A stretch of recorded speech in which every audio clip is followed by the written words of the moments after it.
Hello student, welcome to success sign. I hope आप सभी बहुत अच्छे से होंगे और अपने आने वाले एग्जाम की तैयारी भी बहुत अच्छे से कर रहे होंगे। तो जैसा कि हम लोग क्या पढ़ रहे हैं, हम लोग पढ़ रहे हैं सीडी यानी चाइल्ड डेवलपमेंट, जिसमें हम लोगों ने थ्योरी को क्या है कवर कर लिया है। काफ़ी हद तक हम लोग थ्योरी को पढ़ चुके हैं, लेकिन क्या है एग्जाम करीब होने की वजह से हम लोग क्या है जो जो मेन मेन था उसी को सिर्फ पढ़े हुए हैं। मेन जो मतलब आप कह सकते हैं कि डीप में जाकर उसको हम लोगों ने नहीं पढ़ा, क्योंकि सामने क्या था एग्जाम है और तो चल गया मान लीजिए, लेकिन अभी भी क्या है पीजीटी का एग्जाम है। ठीक है, तो चलिए आगे देखते हैं हम लोग को पढ़ना क्या है। आज हम लोग पढ़ेंगे बाल विकास यानी चाइल्ड डेवलपमेंट। हम लोग क्या पढ़ेंगे? बाल विकास। बाल विकास क्या है इसके बारे में जानेंगे। क्या है बाल विकास?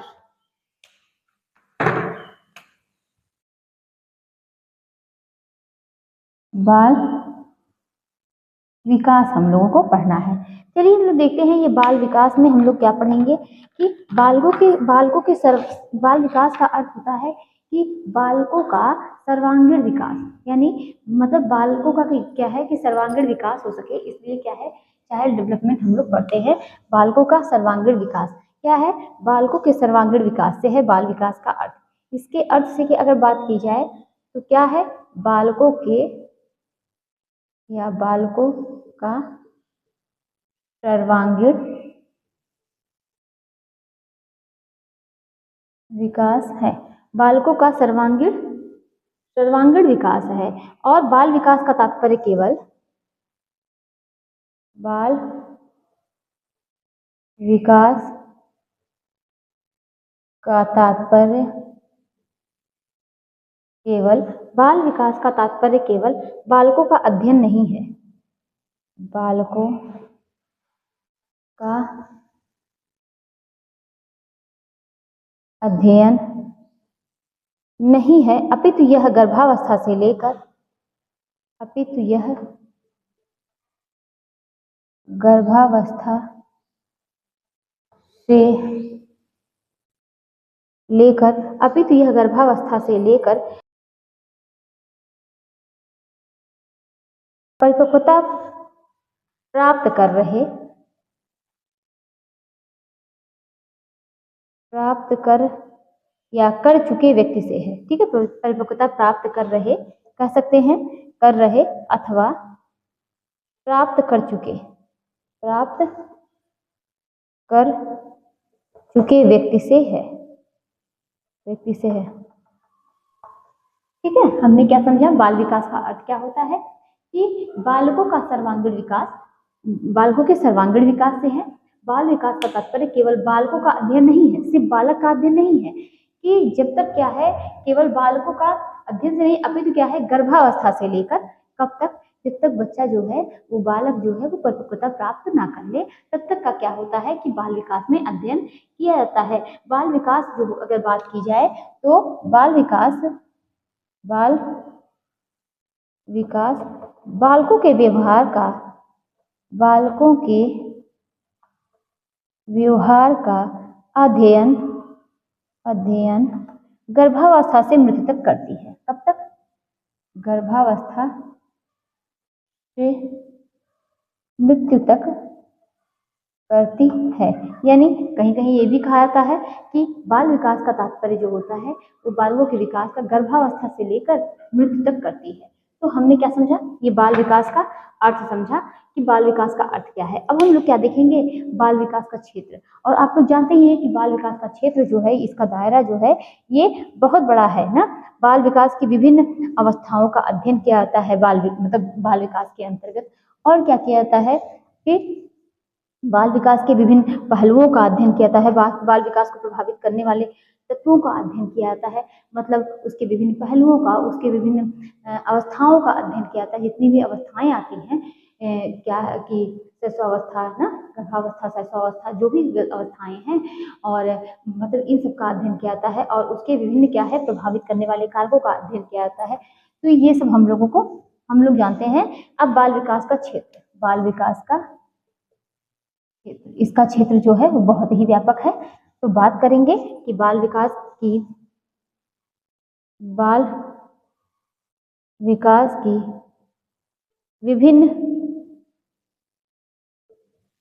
विभिन्न अवस्थाओं का अध्ययन, अवस्थाओं का अध्ययन। उसके बाद नेक्स्ट नंबर पर बात करेंगे कि बाल विकास के विभिन्न पहलुओं का अध्ययन। बाल विकास की विभिन्न पहलुओं का अध्ययन, पहलुओं का अध्ययन। चलिए ठीक है, थर्ड पॉइंट पे बात करते हैं कि बालकों की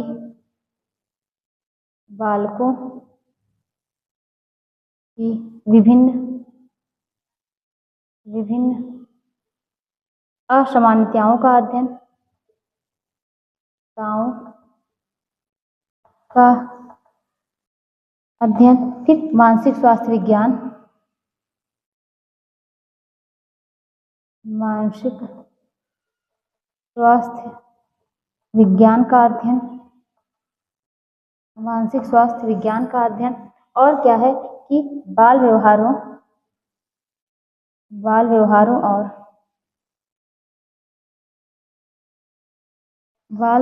और अंतःक्रियाओं का अध्ययन।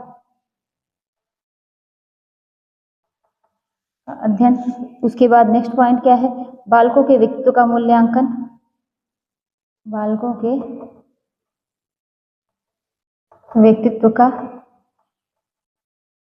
मूल्यांकन। तो इस तरीके से बाल विकास का क्षेत्र के अंतर्गत हम लोग देखते हैं कि बाल विकास की विभिन्न अवस्थाओं का अध्ययन होता है, बालकों के विभिन्न पहलुओं का अध्ययन किया जाता है, बालकों के विभिन्न असामान्यताओं का अध्ययन किया जाता है, मानसिक स्वास्थ्य विज्ञान का अध्ययन किया जाता है, बाल व्यवहारों और अंतःक्रियाओं का अध्ययन किया जाता है, बालकों के व्यक्तित्व का मूल्यांकन भी इससे किया जाता है। तो ये हम लोगों ने क्या समझा कि बाल विकास का क्षेत्र जो है ये इसका दायरा, और अगर देखेंगे ना तो इसमें बहुत आते हैं कि इसमें क्या होता है कि मतलब मानसिक स्वास्थ्य विज्ञान का भी अध्ययन किया जाता है बाल विकास के, मतलब उसके सामाजिक स्वास्थ्य का, उसके कह सकते हैं जो भी मतलब वातावरण का, उसके मानसिक स्वास्थ्य का, उसके व्यक्तित्व का, सबका क्या होता है कि बाल विकास के अंतर्गत क्या है उसका अध्ययन किया जाता है।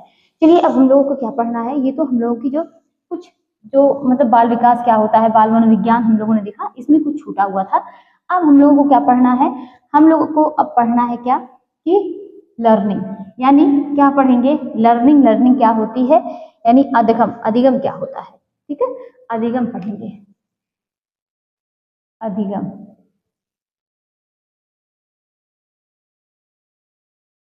लर्निंग यानी अधिगम की बात करेंगे, तो अधिगम होता क्या है इसको समझेंगे।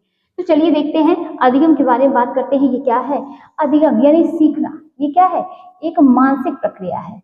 ये मानसिक प्रक्रिया है, बिना अपने मन से आप क्या होता है, ये मानसिक प्रक्रिया है। क्या आप सीखेंगे भी कोई चीज, अगर आपके अंदर रुचि है, चाह है, ये क्या है, तो ये सब मानसिक प्रक्रिया है। कोई भी चीज आप सीख रहे हैं, पढ़ रहे हैं, ये सब कैसी प्रक्रिया है, मानसिक प्रक्रिया है। जैसे कि हम लोगों ने पढ़ा था ना उसमें होम मैनेजमेंट में कि प्लानिंग क्या है, किसी चीज की आप योजना बनाते हैं, वो क्या है, वो एक प्रकार की क्या है, मानसिक प्रक्रिया है। तो उसी तरीके से अधिगम भी यानी लर्निंग भी क्या होती है, मानसिक प्रक्रिया होती है। और यह हमारे क्या करती है, हमारे व्यवहार में होने वाले सभी परिवर्तन क्या होते हैं। एक चीज इतना क्लियर कर लीजिए कि हमारे व्यवहार में होने वाले सभी परिवर्तन क्या होते हैं, वो अधिगम नहीं होते हैं। कुछ बस अधिगम होते हैं, हमारे व्यवहार में होने वाले सभी अधिगम क्या होते हैं, सभी परिवर्तन अधिगम, सभी परिवर्तन क्या होते हैं, अधिगम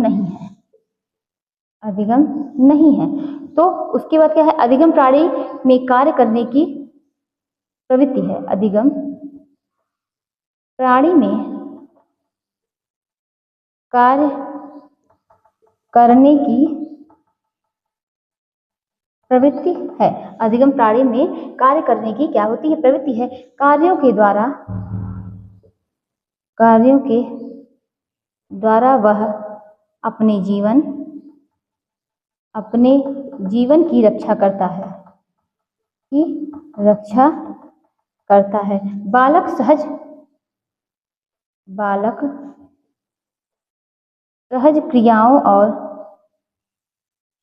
क्रियाओं और मूल प्रवृत्तियों के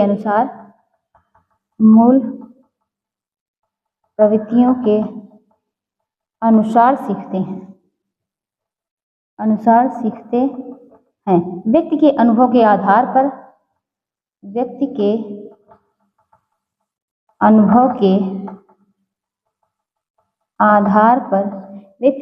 के आधार पर उसके कार्यों में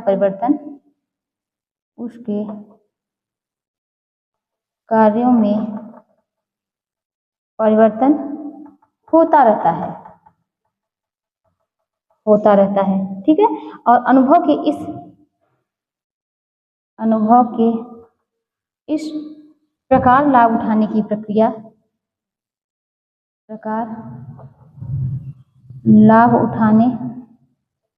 प्रक्रिया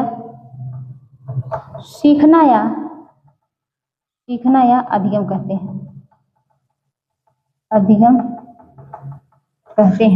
हमने क्या समझा कि लर्निंग क्या है, अधिगम क्या है। अधिगम क्या होता है? ये एक मानसिक प्रक्रिया है। हमारे व्यवहार में होने वाले सभी परिवर्तन क्या कहलाते हैं? ये हमारे व्यवहार में होने वाले सभी परिवर्तन क्या होते हैं? अधिगम नहीं होते हैं। कुछ परिवर्तन अभी हम लोग इसको भी समझेंगे। तो ये क्या होता है? अधिगम प्राणी में कार्य करने की प्रवृत्ति है कि जो हम कार्य करते हैं वो हम सीख के करते हैं। अधिगम प्राणी में क्या होती है? कार्य करने की प्रवृत्ति होती है। कार्यों के द्वारा हम अपने जीवन की रक्षा करते हैं। हम जो कार्य सीखते हैं, चाहे वो अच्छे कार्य सीखते हैं, अगर हम अच्छे कार्य सीखते हैं तो हमारा जो है आप कह सकते हैं हमारा जीवन स्तर का मतलब रहन सहन जो होता है वह ऊंचा उठता है। और अगर हम क्या है बुरे कार्य सीखते हैं, बुरा व्यवहार सीखते हैं, कोई भी बुरा काम करते हैं, तो क्या होता है कि हमारा जो जीवन का रहन सहन का स्तर होता है वो ऊंचा नहीं उठता। तो हमने क्या समझा? कार्यों के द्वारा हम अपने जीवन की रक्षा करते हैं। बालक सहज क्रियाओं और मूल प्रवृत्तियों के अनुसार, जो मूल प्रवृत्तियां होती हैं उनके अनुसार सीखते हैं। जो सहज क्रियाएं होती हैं प्लस क्या मूल प्रवृत्तियों के अनुसार बालक जो है वो सीखते हैं। व्यक्ति के अनुभव के आधार पर, व्यक्ति का अनुभव जिस तरीके से होता है उसके आधार पर वह उसके कार्यों में परिवर्तन होता रहता है। जैसे कि हमने कोई कार्य किया, उसके बाद जैसे कि अगर आप कोई कार्य कर रहे हैं, पहले दिन अगर आप आपको कहीं स्टेज पे खड़ा कर दिया जाए या कहीं सबके बीच में 10 लोगों के बीच में बोलने को कहा जाए तो आप नहीं बोल पाएंगे। लेकिन वही क्या है, कंटिन्यू मतलब हर 2 दिन के बाद या 3 दिन के बाद धीरे धीरे आपको बोलने की क्या होती है कि आदत पड़ जाएगी। क्योंकि बार बार वही कार्य करते करते क्या है, फिर अब अभ्यास करते करते क्या है उस चीज की आपको आदत पड़ जाएगी या आप और बेहतर तरीके से कर पाएंगे। कोई भी कार्य पहले दिन करिए तो उसमें क्या है काफी दिक्कतें आती हैं, लेकिन वही कार्य क्या है बार बार करिए। जैसे कि आप लोग जानते ही होंगे कि अभी देखिए कि किसी के कार्य करने के कौशल से, किसी के कार्य करने के तरीके से आप बता सकते हैं कि वो इस चीज में क्या है कि मतलब आप कह सकते हैं बिल्कुल पारंगत है। क्यों? क्योंकि अभी आप देखिए मम्मी लोग को देखिए तो वो लोग जो खाना वगैरह बनाती हैं तो इस तरीके से बनाती हैं कि वो काम जो है कम समय में कर ले जाती हैं। उनके काम करने के तरीके को भी आप मतलब उससे गेस कर सकते हैं कि इन्होंने ये कार्य किया है। लेकिन अभी किसी ने क्या है पहली बार कोई काम कोई कर रहा है तो उसके कार्य करने के तरीके से, बोलने के तरीके से काफी क्या है आप तब भी थोड़ा बहुत जज कर सकते हैं कि इसने क्या है ये अभी सीख रहा है, अभी ये क्या है ये सीख रहा है। धीरे धीरे क्या है वो उस क्षेत्र में परिपक्व होता है। अगर आप कोई भी कार्य क्या है धीरे धीरे आप लगातार लगे रहते हैं किसी भी क्षेत्र में, चाहे वो कोई भी क्षेत्र हो, तो हमने क्या समझा कि उसके कार्य में परिवर्तन होता रहता है अनुभव के आधार पर। ठीक है। और अनुभव के इस प्रकार लाभ उठाने की प्रक्रिया क्या है? सीखना या अधिगम है। और क्या है, जब आप धीरे धीरे सीखते हैं आपको अनुभव प्राप्त होता रहता है और एक दिन क्या करते हैं कि आप उस चीज को सीख ले जाते हैं। यही क्या है? यही लर्निंग है, यही अधिगम है, यही क्या कहलाता है? सीखना कहलाता है। ठीक है, क्लियर हुआ?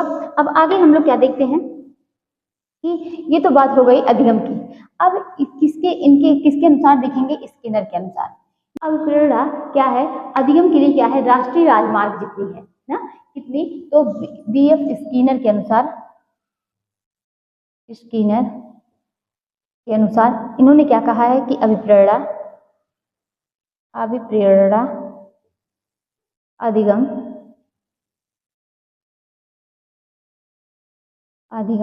के लिए राष्ट्रीय प्रेरणा अधिगम के लिए राष्ट्रीय राजमार्ग जितनी है।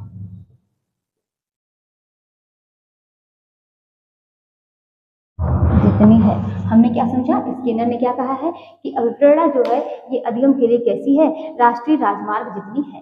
ठीक है। अब हम आगे देखते हैं कि अधिगम हमने क्या समझा कि इतना तो हम लोगों ने समझा कि अधिगम क्या है? एक मानसिक प्रक्रिया है। ठीक है।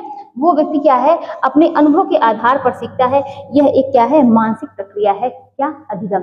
अब आगे इसी में और समझते हैं कि अधिगम जो होता है यह एक मानसिक प्रक्रिया है जिसके द्वारा यानी अधिगम के द्वारा क्या है, अधिगम के द्वारा व्यक्ति परिपक्वता की ओर, व्यक्ति परिपक्वता की ओर, अधिगम के द्वारा व्यक्ति जो है वो परिपक्वता की ओर बढ़ते हुए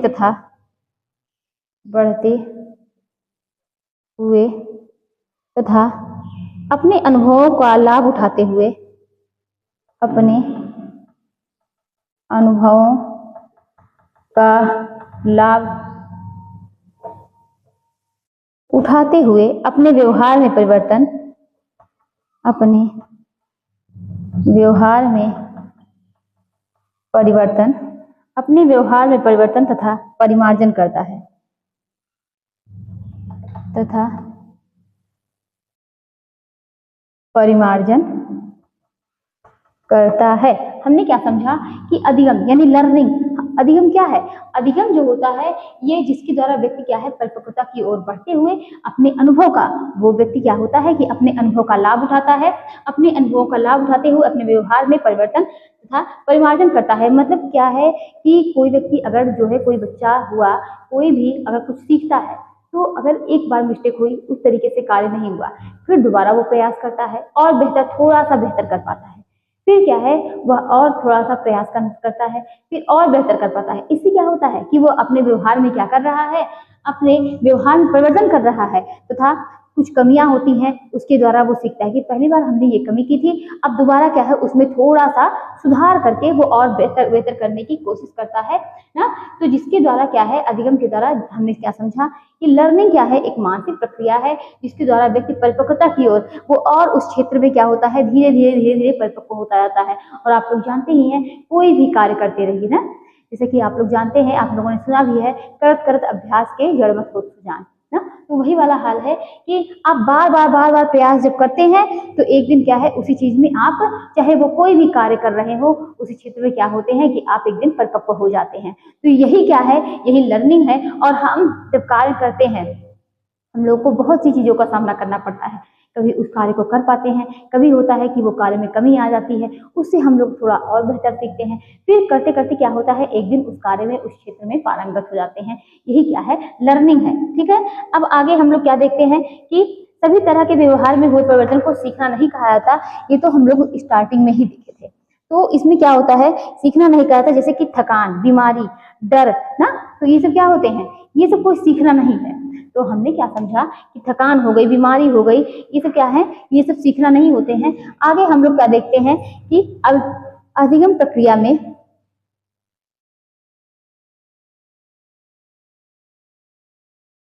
तो अधिगम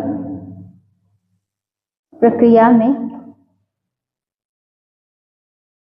रुचि प्रेरणा वातावरण, रुचि प्रेरणा वातावरण, अधिगम प्रक्रिया में रुचि प्रेरणा वातावरण आदि का विशेष स्थान है, आदि का विशेष स्थान है। यानी किसी चीज में आपकी इंटरेस्ट है, आपकी रुचि है, तो वो आप बहुत बेहतर तरीके से सीख पाएंगे। हमने क्या समझा कि जब सभी तरह के व्यवहार में हुए परिवर्तन को सीखना नहीं कहा था, जैसे कि थकान हुआ, क्या क्या, थकान हो गया, बीमारी हो गया, यही तो हम लोग समझ रहे हैं कि बीमारी हो गया, डर, दवा खाने, ये सब क्या है, परिपक्वता आदि से होते हुए, आदि से, इन सब से होते हुए क्या है, होते, आदि से होते हुए व्यवहार में परिवर्तन, व्यवहार में परिवर्तन अधिगम की श्रेणी में नहीं रखा जाता है। यानी आप डर से, थकान से, बीमारी से जो परिवर्तन हो रहा है उसको क्या है, अधिगम की श्रेणी में नहीं रखा जा सकता। ठीक है, तो हम लोग क्या, तो मान लीजिए हमने जो पढ़ा था कि सभी तरह के व्यवहार में हुए परिवर्तन वो अधिगम नहीं होते हैं, ये तो हमने उसको समझा। अब हम लोग क्या समझ रहे हैं कि अधिगम प्रक्रिया में अगर आपकी किसी चीज कोई कार्य कर रहे हैं, उस क्षेत्र में आपकी इंटरेस्ट हो, रुचि हो, और आपको एक वातावरण, एक बढ़िया माहौल मिले, तो क्या एक सीखने के लिए एक विशेष स्थान रखता है। देखिए, चाह जो होती है वो व्यक्ति को बहुत कुछ सिखा देता है। अगर आपके अंदर चाह है, आपके अंदर रुचि है किसी चीज के प्रति, वो अगर आपके अंदर इंटरेस्ट है ना, अब आप क्या है उस चीज के प्रति, तो आप बहुत कुछ सीख सकते हैं, बहुत कुछ हासिल कर सकते हैं। लेकिन जब अंदर से क्या है कि आपके अंदर चाह ही नहीं रहेगी, तो आप क्या है सीख नहीं पाएंगे। और दूसरी चीज अगर बात की जाए कि वातावरण, ये भी बहुत ही अच्छा, अगर कह सकते हैं बहुत ही बड़ा रोल प्ले करता है वातावरण, क्योंकि बहुत कुछ इंसान का क्या है, समाज, माहौल, वातावरण ना, परिवार, आर्थिक स्थितियां, ये सब बहुत क्या है, लर्निंग में, सीखने में बहुत बाधाएं भी उत्पन्न करती हैं। अगर बहुत सी चीजें होती हैं कि आप पढ़ना चाहते हैं लेकिन आपको माहौल नहीं मिल रहा है, आप कुछ करना चाहते हैं लेकिन आपके आसपास का वातावरण अच्छा नहीं है, तो ये सब क्या है, हमने क्या समझा कि अधिगम प्रक्रिया में रुचि भी, प्रेरणा भी, और क्या है, वातावरण, ये सब का होता है बहुत ही, मतलब कह सकते हैं एक बहुत महत्वपूर्ण स्थान रखता है ये आपके लर्निंग में, आपकी अधिगम प्रक्रिया में। ठीक है, अब हम लोग आगे क्या देखते हैं कि, चलिए अब हम लोग देखेंगे क्रो एंड क्रो के अनुसार इन्होंने क्या परिभाषा दी है। सीखना आदतों, ज्ञान व अभिवृत्तियों, क्रो एंड क्रो ने क्या दी है कि सीखना आदतों, और क्या है कि ज्ञान व सीखना आदतों, ज्ञान व अभिवृत्तियों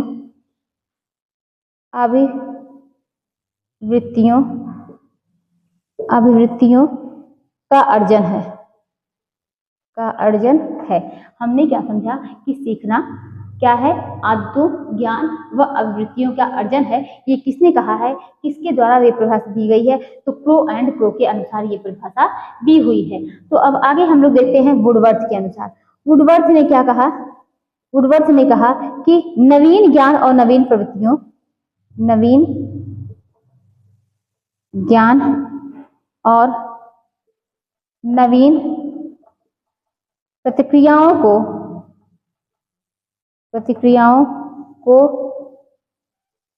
प्राप्त की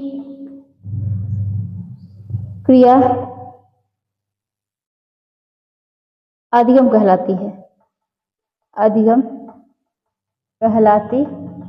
ये तो वुडवर्थ के अनुसार ये परिभाषा हो गई। नवीन ज्ञान और नवीन प्रतिक्रियाओं को प्राप्त की क्रिया क्या कहलाती है, अधिगम कहलाती है। ठीक है, और गेट्स के अनुसार यहीं पर देखते हैं, गेट्स ने अधिगम की क्या परिभाषा दी है, अनुभव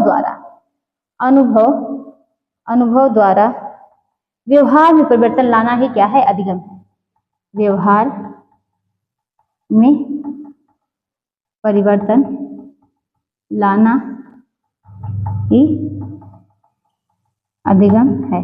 देखिए सब घुमा फिरा के वही बात ही कह रहे हैं, थोड़ी सी क्या है, सब में आप कह सकते हैं शब्द कुछ अलग हैं, ये फेर है शब्द के। अभी हम इसको समझते हैं। हमने क्या समझा कि क्रो एंड क्रो ने क्या कहा कि सीखना, कोई चीज आप सीख रहे हैं और वो आपकी धीरे धीरे आदत में आ रही, सीखना आदतों, ज्ञान व क्या है, अभिवृत्तियों का अर्जन है। फिर बात करते हैं वुडवर्थ, कोई भी चीज आप नया करके सीख रहे हैं, कुछ नई चीजें सीख रहे हैं, नवीन ज्ञान, नवीन और नवीन क्या है, प्रतिक्रियाओं को प्राप्त करने की क्रिया क्या कहलाती है, अधिगम कहलाती है। नेक्स्ट नंबर पर गिफ्ट्स की बात करेंगे।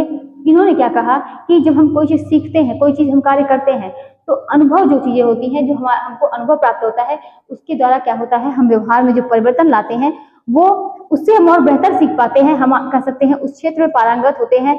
हम कह सकते हैं कि हमारे अंदर परिपक्वता आती है। अधिगम क्या करती है कि व्यक्ति के अंदर परिपक्वता लाती है उस क्षेत्र में जो चीज आप सीख रहे हैं, और अनुभव द्वारा व्यवहार में परिवर्तन लाना ही क्या है, अधिगम है। ये किसने कहा, तो गेट्स ने कहा। ठीक है, तो अब आगे हम लोग देखते हैं इसकी विशेषता।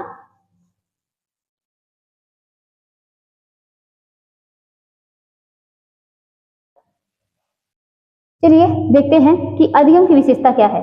अधिगम की विशेषता की बात की जाए तो विशेषता क्या है, तो सीखना परिवर्तन है। सीखना क्या है, सीखना परिवर्तन है।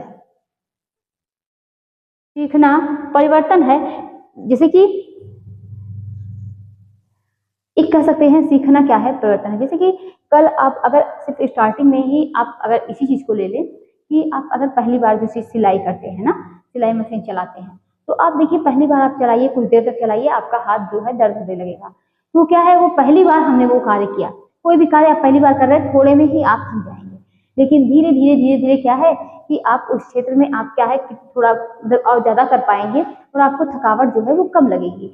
आप देखिए पहले जो है स्टार्टिंग में आप सब्जी काट रहे होंगे, तो अगर आप सब्जी काटते होंगे तो क्या है, वो धीरे धीरे काटते होंगे और काफी टाइम लगता होगा, चाहे वो सब्जी छीलने में, चाहे सब्जी काटने में। लेकिन कोई टाइम आप लंबे समय तक करते रहिए। आप कहीं आप चले जाइए, कोई हलवाई हो जो खाना वगैरह बनाते हो, उन लोगों को देखिए, वो कार्य वो इतने अच्छे से इतनी जल्दी जल्दी करते हैं कि आप मतलब जो काम आपको 10 मिनट लगते हैं, वो लोगों को क्या है सिर्फ 3-4 मिनट में ही वो काम करके हटा देते हैं। क्यों? क्योंकि वो दिन भर उसी कार्य में लगे हुए हैं, दिन भर वही कार्य कर रहे हैं। आपने पहली बार जब रोटी बनाई होगी तो वो रोटी उस तरीके से गोल शेप में नहीं बनी होगी, लेकिन धीरे धीरे धीरे धीरे क्या है, आप धीरे धीरे बेलते रहे होंगे। पहले थोड़ा सा टेढ़ा बना होगा, फिर आप क्या है दूसरे दिन बनाया होगा तो धीरे से उसको बेला होगा, फिर आप क्या है धीरे धीरे आवाज क्या है, आप कितनी भी आप रोटियां आपको बनाने के लिए कह दीजिए, कम समय में भी क्या कर सकते हैं कि आप गोल रोटी बनाकर भी क्या कर सकते हैं कि आप बना सकते हैं। ये सब कैसे है कि सीखना परिवर्तन है। आपके कार्य में क्या हो रहा है, परिवर्तन हो रहा है। कल हम जो काम कर रहे थे, कल वैसे कि आज उससे बेहतर तरीके से कर पा रहे हैं। कल अभी देखिए आपको साड़ी पहनने के लिए कह दिया जाए पहली बार, तो आप उस तरीके से नहीं पहन पाएंगे, फिर कम समय में और भी अच्छी बेहतर तरीके से आप साड़ी को पहन सकते हैं। तो यही सब क्या है, सीखना। ये क्या कर रहा है, व्यवहार में परिवर्तन कर रहा है, आपके कार्य में परिवर्तन कर रहा है, कार्य करने के तरीके में आपको उस कार्य के क्षेत्र में क्या कर रहा है, पारंगत कर रहा है। कह सकते हैं कि आप उस कार्य में क्या हो रहे हैं कि परिपक्व हो रहे हैं। ठीक है, ये इसकी विशेषता है। और बात करेंगे सीखना क्या है, सीखना विकास है।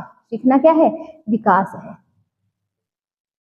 सीखना विकास है। और क्या है, सक्रिय प्रक्रिया है। सीखना क्या है, सीखना एक सक्रिय प्रक्रिया है।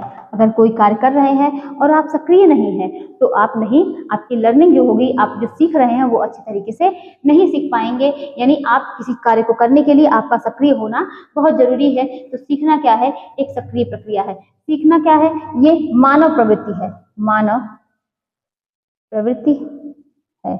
और क्या कह सकते हैं कि सीखना जो है ये उद्देश्यपूर्ण होता है, उद्देश्य पूर्ण होता है। और क्या कह सकते हैं कि ये सार्वभौमिक प्रक्रिया है, सार्वभौमिक प्रक्रिया है। जीवन पर्यंत चलने वाली प्रक्रिया है, जीवन पर्यंत चलने वाली प्रक्रिया है। सीखना अनुभव का संगठन है। सीखना क्या है, अनुभव का संगठन है। सीखना क्या है, खोज है। ये एक प्रकार का क्या है, खोज है। हमने क्या समझा, सीखना परिवर्तन है, सीखना विकास है, सीखना एक सक्रिय प्रक्रिया है, मानव प्रवृत्ति है, उद्देश्य पूर्ण होता है। इसका क्या होता है, जब आप सीख रहे हैं कोई चीज तो एक इसका उद्देश्य होता है, किस चीज के लिए आप सीख रहे हैं, क्या करना चाहते हैं। तो ये आप कुछ भी कर रहे हैं उसका एक उद्देश्य होता है ना, कि आप इस चीज के लिए करना चाह रहे हैं, ये चीज करना चाह रहे हैं, उद्देश्य पूर्ण होता है। ये सार्वभौमिक प्रक्रिया है। जीवन पर्यंत, जीवन पर्यंत की वृत्ति क्या है, कुछ न कुछ व्यक्ति सीखता रहता है ना। इसी तरीके से हम लोग पढ़ेंगे कि वृद्धि की एज क्या होती है। वृद्धि जो होता है ये एक लिमिट होती है, लेकिन विकास अगर आप जानेंगे तो विकास जो होता है ये जीवन पर्यंत तक चलने वाली प्रक्रिया है। उस तरीके से सीखना क्या है, सीखना क्या है, जीवन पर्यंत जो है चलने वाली प्रक्रिया है। सीखना अनुभव का संगठन है। ये तो हम लोगों ने जाना ही कि सीखना अनुभव, गिब्स ने यही परिभाषा दी है कि अनुभव द्वारा व्यवहार में परिवर्तन लाना ही क्या कहलाता है, अधिगम कहलाता है। यानी यहाँ पर एक विशेषता अगर उसकी भी देखी जाए तो क्या है, सीखना अनुभव का संगठन है, यानी अनुभव द्वारा व्यवहार में परिवर्तन लाना क्या कहलाता है कि अधिगम कहलाता है। और ये किसका स्टेटमेंट है, ये किसका है, तो गेट्स का है। और नवीन, जो अगर नवीन शब्द दिया हुआ है सिर्फ उसी से आपको रिलेट कर लीजिएगा। अगर नवीन शब्द दिया है तो नवीन से किसको आप जोड़ लेंगे, वुडवर्थ को जोड़ लेंगे। किससे, नवीन को वुडवर्थ की। और अगर क्रो एंड क्रो की बात आएगी तो अगर आदत आ गई तो क्या करेंगे कि जैसे आप क्रो एंड क्रो की बात कर लेंगे, ठीक है, उसको क्या है उससे कोरिलेट कर लेंगे। अगर आदत आया तो क्रो एंड क्रो को आप टिक कर लेंगे, और अगर नवीन शब्द आया तो आप क्या है किसको, वुडवर्थ को करेंगे। और अगर क्या है, हमने क्या समझा, अनुभव की बात आ रही है तो ये किसके द्वारा है, ये गेट्स के द्वारा है। ठीक है, सीखना अनुभव का क्या है, संगठन है, या अनुभव द्वारा व्यवहार में परिवर्तन लाना ही क्या है, सीखना है। ये परिभाषा, ये स्टेटमेंट किसका है, ये स्टेटमेंट जो है ये गेट्स का है। क्लियर हुआ। अब ये तो विशेषता की बात हो गई, आगे देखते हैं।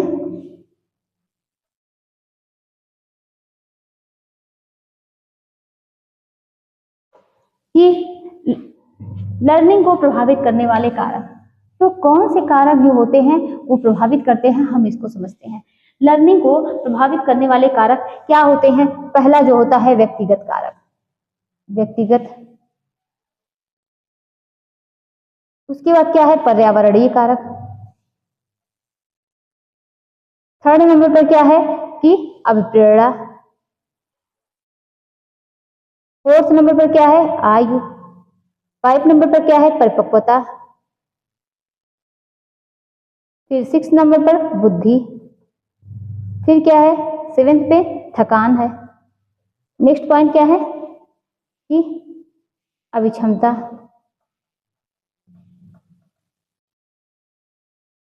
जैसे कि व्यक्तिगत कारक, कुछ व्यक्तिगत कारक होते हैं जिससे क्या होता है, व्यक्ति जो होता है वो सीख नहीं पाता। जैसे कि आपकी क्षमता ही ना हो वो चीज सीखने की, आपके अंदर आपको कोई बीमारी हो गई हो, आप क्या है आपको बहुत ज्यादा वीकनेस हो, कोई बीमारी हो गई हो, तो क्या आप सीख पाएंगे? नहीं ना।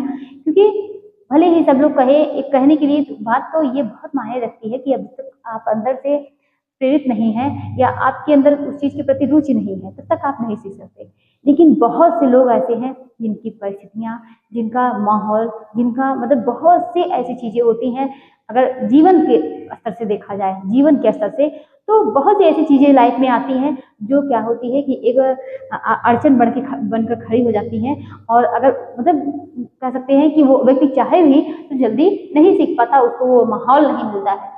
तो व्यक्तिगत कारक, अगर किसी को कोई बहुत बड़ी बीमारी हो गई हो तो भी व्यक्ति क्या है, नहीं सीख पाता है। पर्यावरणीय कारक, पर्यावरणीय कारक यानी कि आप पढ़ने में अच्छी हैं, आपका पढ़ने में मन लग रहा है, लेकिन कहीं कहीं आप ऐसे देखेंगे ऐसे गांव भी हैं जहां पर सारी सुख सुविधाएं नहीं है, स्कूल नहीं है, आप आर्थिक स्थिति नहीं है कि आप चाहेंगे तो क्या पढ़ सकते हैं। जिसके पास खाने को नहीं, क्या वो बच्चे चाहेंगे पढ़ सकते हैं? नहीं ना। तो बस वही बात है कि मतलब जिसको मिले उसकी कद्र करनी चाहिए, क्योंकि सबको कहते हैं कि सबको वो चीजें, हर चीजें नहीं मिलती हैं, सबको हर चीजें नहीं मिलती हैं। आप लोगों को मिल रहा है, हमको मिल रहा है, मतलब क्या है कि हम लोग प्रयास कर सकते हैं। बहुत से लोग ऐसे हैं कि जिनको खाने को नहीं है, वो क्या, वो कहाँ से पढ़ाई करेंगे? तो पर्यावरणीय कारक भी कि आसपास उतनी सुख सुविधाएं नहीं है, वो कहीं बाहर नहीं जा सकते। इसकी वजह से क्या है कि वो अधिगम, ये भी क्या है, अधिगम प्रक्रिया में बाधा उत्पन्न करते हैं। अब प्रेरणा, अब प्रेरणा भी क्या करता है, ये भी है। आयु, आयु क्या है कि अगर सही उम्र में व्यक्ति सही नहीं सीख पाया किसी रीजन बस, तो क्या है, जैसे कि आप लोग जानते ही हैं कि अभी वही मतलब जो कह सकते हैं शैशवावस्था, बाल्यावस्था में भी अभी कोई चीज, कितनी भी चीजें हम लोगों को रटने के लिए, हम लोग क्या है, लर्निंग पावर बहुत मतलब स्ट्रांग होती है। उस टाइम क्या कर सकते हैं कि हम लोग कोई चीज याद कर लेते तो बहुत अच्छे से याद रखते, लेकिन धीरे धीरे धीरे धीरे मेमोरी जो होती है वो हम लोगों की कमजोर होने लगती है। और मतलब एक एज के बाद व्यक्तियों की, एक एज के बाद क्या होती है, ज्यादा उम्र में भी कोई व्यक्ति जो होता है अगर सीखना चाहेगा तो वो नहीं सीख सकता, उस तरीके से नहीं सीख सकता, उस बेहतर तरीके से। मेहनत तो ठीक है, व्यक्ति मेहनत करे तो बहुत कुछ हासिल कर सकता है, लेकिन उनकी अपेक्षा जो है वो नहीं सीख सकता। रही और क्या है, परिपक्वता की बात हो गई, बुद्धि भी बहुत मायने रखती है। थकान किसकी, बुद्धि किसका है, क्यों कैसा है, थकान है। और क्या है, अभिक्षमता है। तो ये सब क्या है, ये सब क्या है, लर्निंग में बाधा उत्पन्न करने वाले कारक हैं। और अगर बात की जाए किसी चीज के प्रति आपकी रुचि ना हो, यानी इंटरेस्ट ना हो, तो भी आप नहीं सीख पाएंगे। आकांक्षा का स्तर, सीखने की इच्छा, ये सब क्या है, ये सब आते हैं। ठीक है, तो हम लोगों ने क्या है, आकांक्षा का स्तर हो गया, सीखने की इच्छा हो गई, ये सब अधिगम में बाधा उत्पन्न करने वाले कारक हैं। चलिए अब देखते हैं अधिगम के वक्र।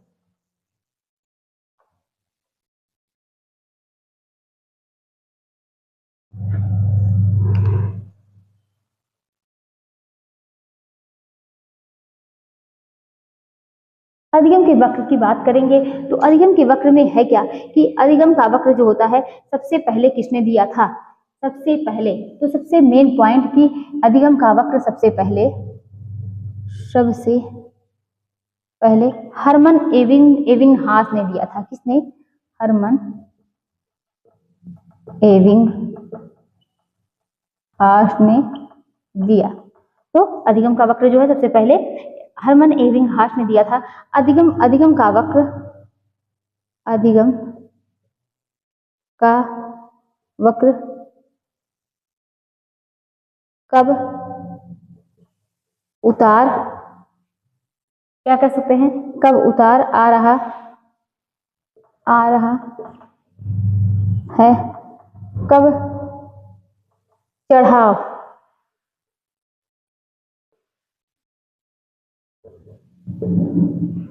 है, इन सबको क्या करता है, प्रेजेंट करता है, इन सबको प्रेजेंट करता है, इन सबको प्रेजेंट करने के लिए होता है।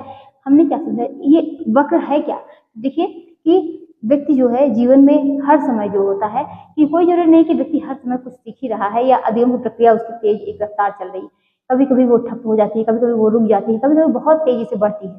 जैसे कि एज की बात की ना हमने कि एक एज में क्या होता है, सीखने की भी एक उम्र होती है कि उसकी क्या है कि वैसे तो मतलब व्यक्ति जो है वो जीवन पर्यंत सीख सकता है, लेकिन तब भी जो तेजी से सीखना होता है और ये क्या होता है कि थोड़ा सा धीमी गति से सीखना होता है। यही सब क्या होता है, कब ये तेजी से चढ़ रहा है, कब वो क्या है धीमे से चढ़ रहा है, कब क्या है ये बराबर चल रहा है, यही सब क्या है, यही सब अधिगम प्रक्रिया है और ये कह सकते हैं अधिगम का वक्र है और ये जो है इसी तरीके से दर्शाया जाता है। अभी हम लोग इसको समझेंगे और बेहतर तरीके से समझ में आएगा कि सीखने की प्रक्रिया से में एकदम से दक्षता हासिल नहीं होती है, कभी तीव्र होती है, कभी मंद होती है। हमने क्या समझा कि अगर कोई सोचे कि हमने आज सीखा और आज क्या है हम बहुत ऊंचाई तक पहुंच गए, नहीं, ऐसा नहीं होता कि व्यक्ति जो है वो सीखने की प्रक्रिया में एकदम से दक्षता नहीं हासिल, कभी आज मंद है, फिर हमने और अच्छा बेहतर किया, फिर और बेहतर किया और आज एक समय क्या आता है। एक बात बताइए, क्या एक बच्चा क्या एकाएक दौड़ना सीख लेता है, नहीं ना, वो धीरे धीरे क्या है, पहले एक कदम चलता है, एक कदम पहले क्या है घुटने के बल चलता है, फिर धीरे धीरे खड़ा होता है, गिरता है, फिर क्या करता है कि और थोड़ा सा प्रयास करता है, किसी चीज को पकड़ के खड़ा होता है, पकड़ के छोड़ा, फिर उसके बाद क्या है फिर गिर गया, फिर किसी चीज को पकड़ा, फिर छोड़ा, फिर गिर गया, फिर उसके बाद एक कदम बढ़ाया, फिर गिर गया, दो कदम, मतलब धीरे धीरे धीरे धीरे धीरे वो क्या है सीख रहा है और बेहतर तरीके से सीख जाता है। और एक दिन क्या होता है कि वो सीखते सीखते क्या है, आप लोग देखते भी होंगे कि वो इस रेस में क्या है फर्स्ट आ गया। और आप मतलब कितनी कोई भी आप देखिए जो भी क्या है पुलिस की भर्ती आती है उस सब में क्या होता है, यही रनिंग वगैरह होती है, ऊंची कूद होती है, ये सब में वो क्या है कि मतलब उस क्षेत्र में वो अपना अपना कह सकते हैं कि नाम कर जाते हैं या उस क्षेत्र में वो पारंगत हो जाते हैं। तो वही वाला हाल है कि कोई भी चीज क्या है सीखना जो है, अगर कहा जाए कि एकदम से कोई ऊंचाई पर किसी को पहुंचा देती है तो ये नहीं है। सीखना क्या होता है, धीमे धीमे धीमे गति से क्या होते होते एक दिन वो बेहतर तरीके से व्यक्ति जो होता है वो सीख पाता है। यानी कह सकते हैं सीखने की प्रक्रिया में एकदम से दक्षता हासिल नहीं होती है, ये धीरे धीरे धीरे धीरे क्या होती है कि आपको क्या है उस क्षेत्र में दक्षता प्राप्त होती है। ठीक है, और ये क्या होती है सीखना, कभी तीव्र होती है और कभी मंद होती है। यही क्या है सीखना है, यही क्या है लर्निंग। चलिए देखते हैं स्टेज ऑफ लर्निंग कर्व। ठीक है, स्टेज ऑफ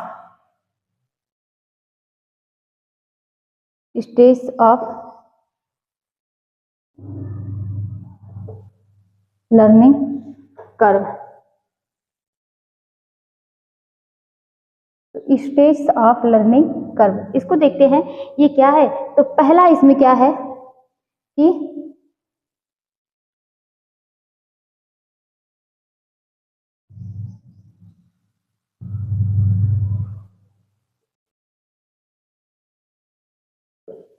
तो इसको देखते हैं ये क्या है, यानी प्राथमिक, अगर इसको क्या कहेंगे प्राथमिक स्टेज भी कहेंगे। कि प्राथमिक स्टेज क्या होती है, प्रारंभिक जहां पर क्या होती है लर्निंग धीमे धीमे और क्या है धीरे धीरे बढ़ेगी। यहाँ पर क्या होगा लर्निंग धीमे धीमे और क्या है कि धीरे धीरे बढ़ेगी। ये क्या है, ये लर्निंग है ना। और सेकेंड नंबर की बात की जाएगी तो मिडिल स्टेज, ये क्या होती है, यहाँ जो है घट भी सकती है और लर्निंग जो है वो बढ़ भी सकती है। कोई जरूरी नहीं है कि आप धीरे धीरे आज सीख रहे हैं तो आप क्या है बहुत ऊंचाई तक पहुंच ही जाएं या धीरे धीरे लगातार वो बढ़ती ही है, नहीं, कोई कंफर्म नहीं है। वो क्या है घट भी सकती है और क्या हो सकती है कि बढ़ भी सकती है। यहाँ पर घट भी सकती है, बढ़ भी सकती है।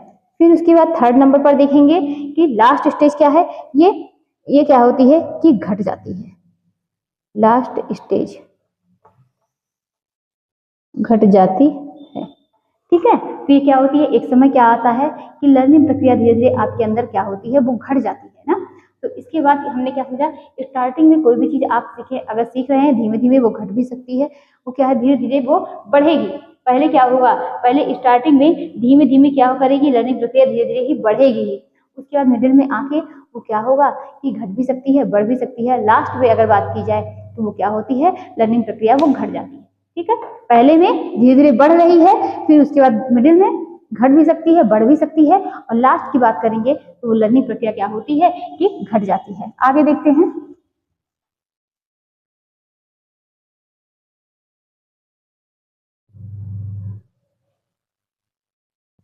समान निष्पादन वक्र क्या है, या कह सकते हैं कि वक्र, समान निष्पादन वक्र।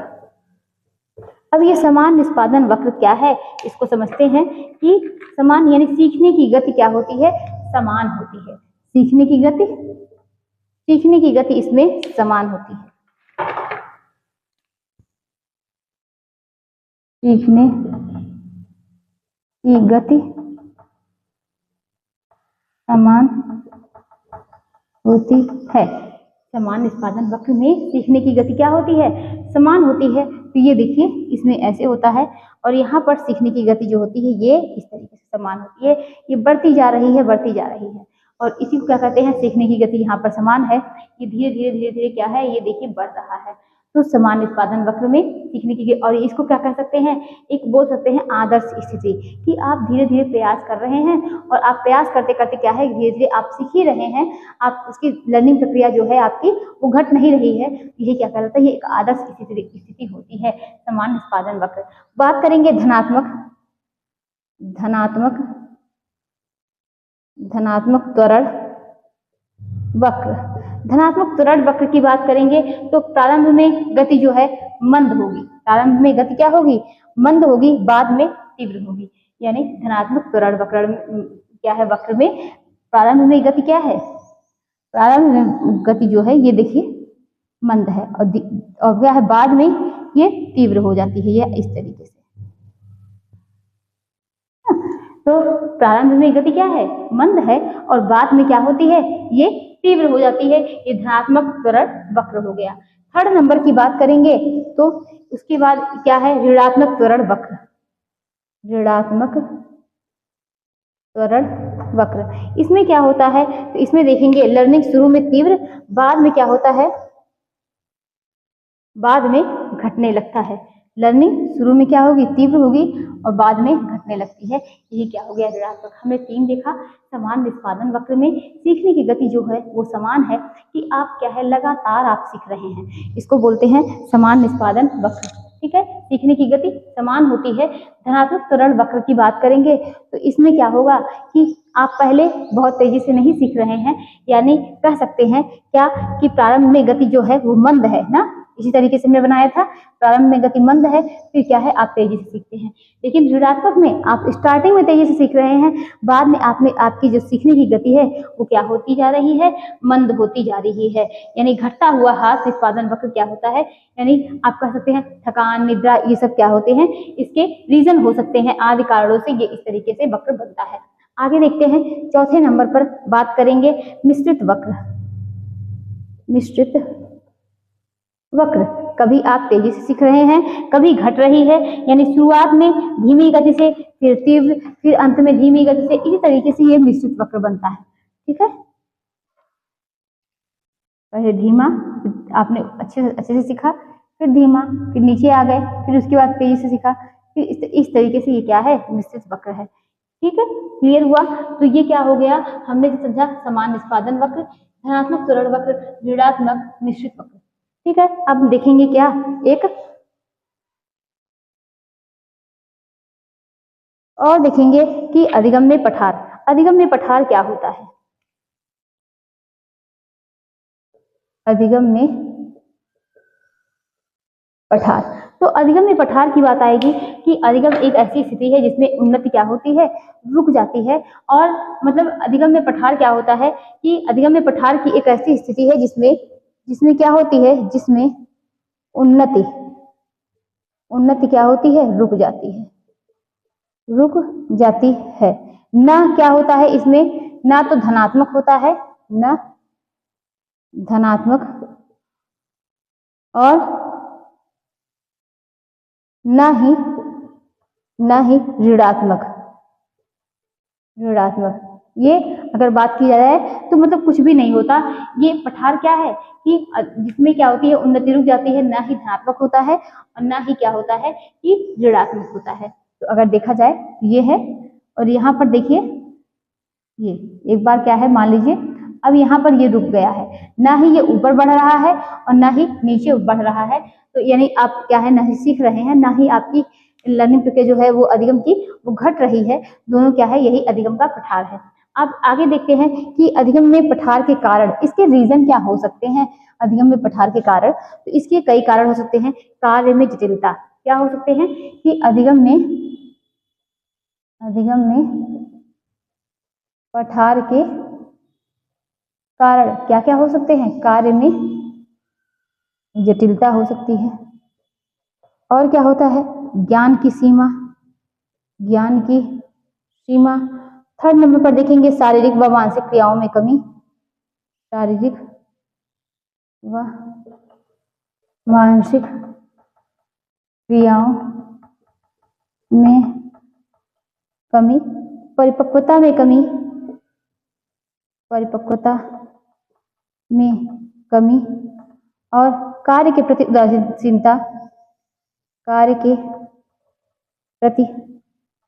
उदासीनता, गलत आदतों से सीखना,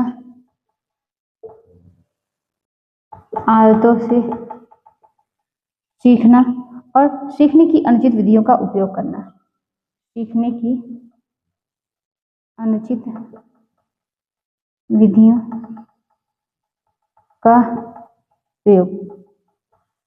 कहते हैं ना, कोई भी किया गया कार्य अगर वो ज्यादा सफल होता है कि आपने अगर वो सही तरीके से सीखा है, सही तरीके से आपने किया है ना, आपके द्वारा किया गया कोई भी कार्य अगर आपने सही तरीके से सही दिशा में सीखा तो वो आपको बहुत आगे ले जाती है।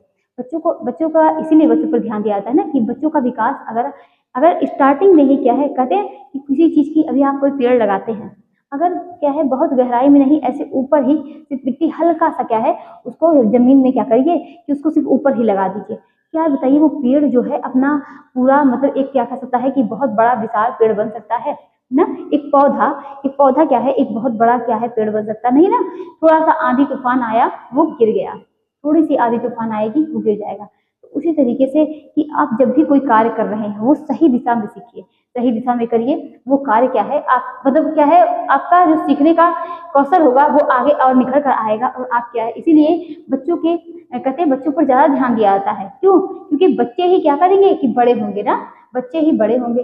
और अगर बच्चा अगर सही तरीके से सीखेगा, सही तरीके से, तो उसका क्या है, एक व्यक्तित्व अगर देखेंगे तो वो एक व्यक्तित्व अच्छा होगा, वो समाज में रहने के काबिल होगा, समाज में अच्छे कार्य एक अगर सारे बच्चे धीरे धीरे करेंगे तो समाज की बुराइयां खत्म होंगी ना, एक अच्छा समाज विकसित होगा। तो उसी तरीके से कि अगर आप क्या है कोई भी कार्य सीख रहे हैं, सही दिशा में सीख रहे हैं, सही तरीके से सीख रहे हैं, तो आपका क्या है, आप कार्य जो है वो अच्छे तरीके से कर पाएंगे। चलिए, तो हम लोगों ने क्या है अधिगम का ये हम लोगों ने देखा पठार, और भी हम लोग क्या देखेंगे कि ट्रांसफर और लर्निंग, यानी हमारा एक कार्य का सीखा हुआ वह दूसरे पर प्रभाव कैसे डालता है, ये हम लोग नेक्स्ट क्लास में पढ़ेंगे। तो आज की क्लास यहीं तक थी, मिलते हैं कल किसी नए टॉपिक के साथ। तब तक के लिए बाय बाय।